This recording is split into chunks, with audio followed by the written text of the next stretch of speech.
Good morning. Good morning sir. തന്റെ ആദ്യത്തെ good മോർണിംഗിലെ sir അവിടെ പോയി? എവിടെയും പോയതല്ല സാർ. ആദ്യത്തെ അടിക്ക് കേട്ടാലും സാർ കേട്ടതായിട്ട് ഭാവിക്കില്ല. പിന്നെന്തിനാ ഒരു വാക്ക് പാഴാക്കി കളയുന്നു? തന്നെയുള്ള ചെറുപ്പത്തിലേ എനിക്ക് ഈ വാക്കുകൾ വേസ്റ്റ് ചെയ്യുന്ന ഇഷ്ടമല്ല. അമ്മയെ തന്നെ ഞാൻ ആ എന്നെ വിളിക്കൂ. മതിയോടോ, മതി. ഞാൻ കണ്ടതാ. താൻ പോയി ആ ആനിയോട് വരാൻ പറയും.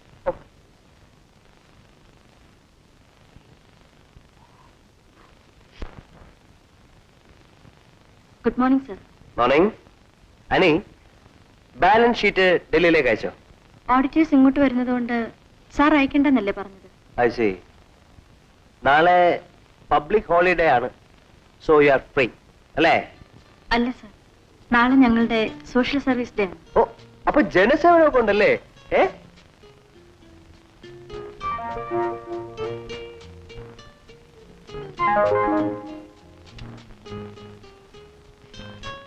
ഇത് ഗാന്ധിയുടെ ടിക്കറ്റാണ്.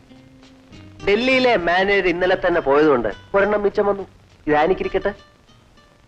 ദേ, കിട്ടാൻ വളരെ ബുദ്ധിമുട്ടായതുകൊണ്ട് ബ്ലാക്ക് വായിച്ചതാണ്. Come on come on. മാട്രിക്കാണ്, മാറ്റിനി.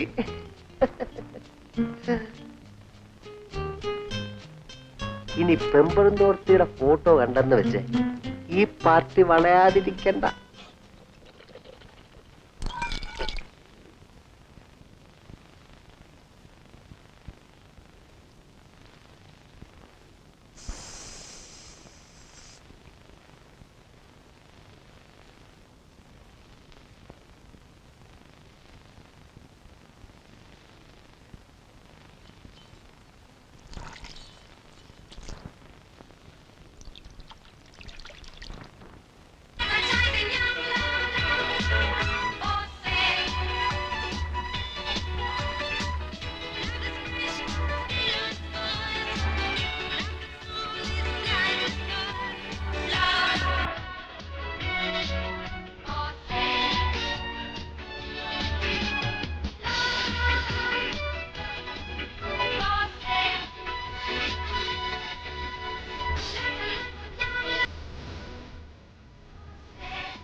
What the hell have you typed?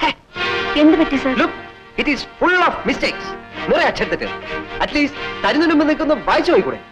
Sorry sir, ഇത് ഞാൻ ടൈപ്പ് ചെയ്തതല്ല, ഡൽഹിയിൽ നിന്ന് വന്നത്. See, I am talking about the responsibility. Are you responsible?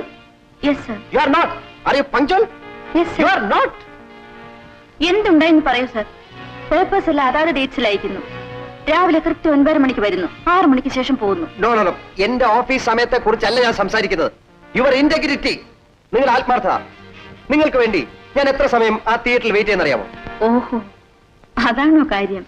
അതെ, നിങ്ങൾ വന്നില്ല എന്നതുകൊണ്ടല്ല, നിങ്ങൾ കാരണം എനിക്ക് കൂടി ആ നല്ല ചിത്രം കാണാൻ പറ്റാതെ പോയി. Gandhi, father of the nation. എന്നെ വിടൂ. ആനിക്ക് ഈ നാടിനോട് ഒരു ആത്മാർത്ഥത വേണ്ടേ? ഗാന്ധിയുടെ തത്വങ്ങൾ എന്നോടൊപ്പം അനിയും പഠിക്കട്ടെ.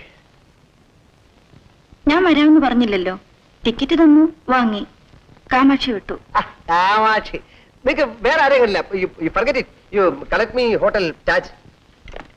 Hello, yeah, 1 second. Sir, Taj holding.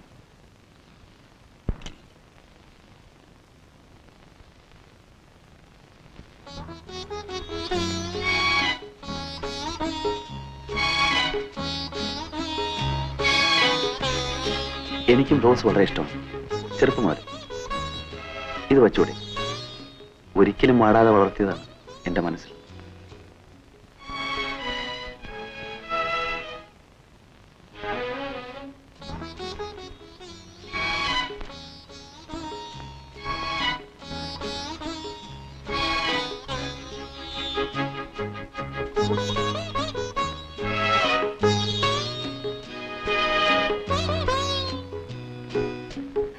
എന്റെ പൂന്തോട്ടം നിറയെ റോസാ ചെടികളാണ്. ജീവിതം മുഴുവൻ ഇങ്ങനെ ഓരോന്ന് തരാൻ.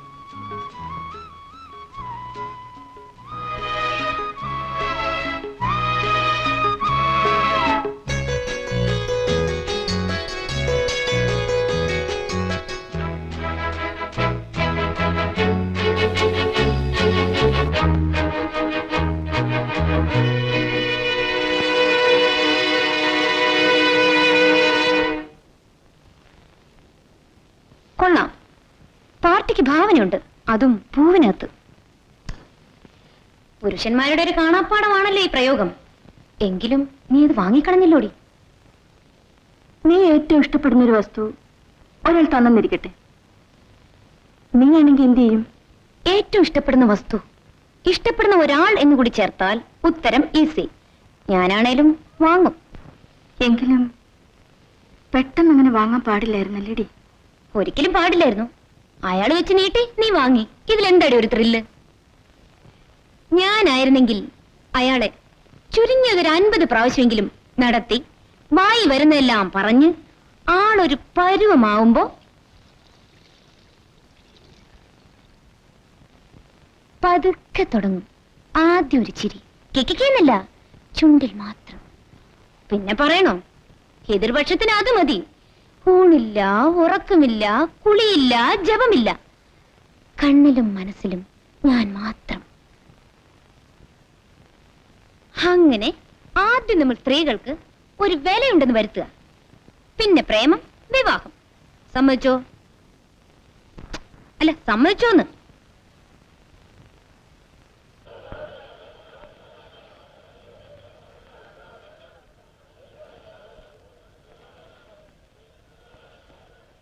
ഇത് പാക്ക് ചെയ്യൂ.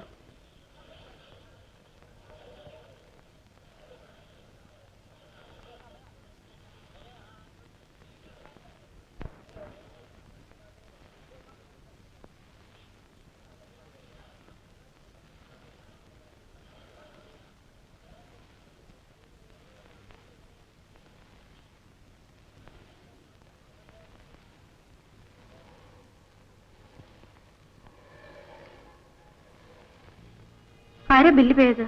ഞാനാണ്.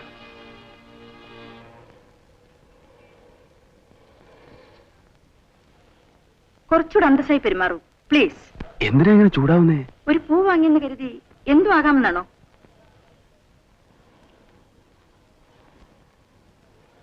ഇഷ്ടമുള്ളതുകൊണ്ടല്ലേ? എന്നെ എങ്ങനെ ഇഷ്ടപ്പെടണ്ട? അല്ല, ഇഷ്ടപ്പെടും. ഇഷ്ടപ്പെടണ്ടെന്ന് പറഞ്ഞില്ലേ? ഇതെന്തൊരു പാടാണ്.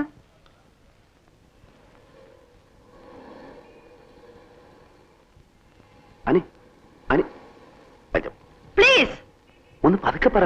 നമ്മൾ തമ്മിൽ അടിവെച്ചാൽ ആള് വന്ന് വിചാരിക്കും.